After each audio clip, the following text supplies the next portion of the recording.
ഇത് ഇവിടെ വരുന്ന കുരുവി പട്ടാളങ്ങൾക്കുള്ളതാണ് കേട്ടോ. ഇന്നാ കഴിച്ചോ.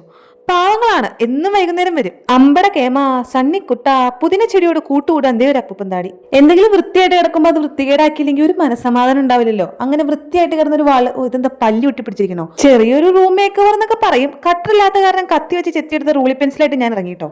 എപ്പോഴെങ്കിലും പുറത്തെടുക്കാമെന്ന് കരുതി ഞാൻ പിൻട്രസ്റ്റിൽ സേവ് ചെയ്ത് വെച്ച ഒരു പടം ഭിത്തിയിലേക്ക് അങ്ങ് വരച്ചൊട്ടിച്ചു. എത്ര ഓജസ്സോടെയും തേജസ്സോടെയാണ് ഞാൻ ആ ഭിത്തിയിലേക്ക് പടം വരച്ച് ചേർക്കുന്നതെന്ന് നോക്കൂ. അരച്ചോണ്ടിരിക്കുന്ന സമയത്ത് എങ്ങാനും തെറ്റിപ്പോയാൽ ഇത് ഞാൻ അവിടെ വെച്ചിട്ട് പോവായിരുന്നു. അതുകൊണ്ടാണ് ഇത്ര ക്ഷമയോടുകൂടി നോക്കി വരയ്ക്കുന്നത് കേട്ടോ. ആ റൗണ്ടൊക്കെ നോക്കി ന്യൂട്ടൺ പോലും ഇത്ര വൃത്തിയായിട്ട് വരച്ചിട്ടുണ്ടാവില്ല. അല്ല, ന്യൂട്ടണും റൗണ്ടും തമ്മിൽ വലിയ ബന്ധമൊന്നുമില്ലോ. ന്യൂട്ടണും ആപ്പിൾ അല്ലേ, എന്തെങ്കിലും ആവട്ടെ. എന്തായാലും റൗണ്ട് സൂപ്പർ അല്ലേ. നമ്മൾ ഇപ്പോൾ വരച്ചുകൊണ്ടിരിക്കുന്നതാണ് ഒരു ഏസ്തെറ്റിക് തുമ്പി. തുമ്പിക്ക് എന്തുണ്ട്? 2 കണ്ണുണ്ട്, 4 സെർവലുണ്ട്, ഒരു വാലുണ്ട്. അങ്ങനെ തുമ്പിയും വരച്ചു തീർത്തു. വരച്ചു തീർന്നപ്പോഴേക്കും പെയിന്റ് അടിക്കാനുള്ള എന്റെ മൂഡ് പോയി. ഇനി അത് അടുത്ത ദിവസം ആകാം. എല്ലാം കഴിഞ്ഞ് സ്വന്തം കഴിവ് നോക്കി ഒന്ന് പുകഴ്ത്തണം, സ്വന്തമായി തന്നെ. ഹായ്, നീ വല്ലാത്തൊരു സംഭവം തന്നെ. അപ്പോൾ അടുത്ത പാട്ട് കാണണമെങ്കിൽ സബ്സ്ക്രൈബ് ചെയ്യുക, കമന്റ് ചെയ്യുക, സപ്പോർട്ട് ചെയ്യുക. Okay, by.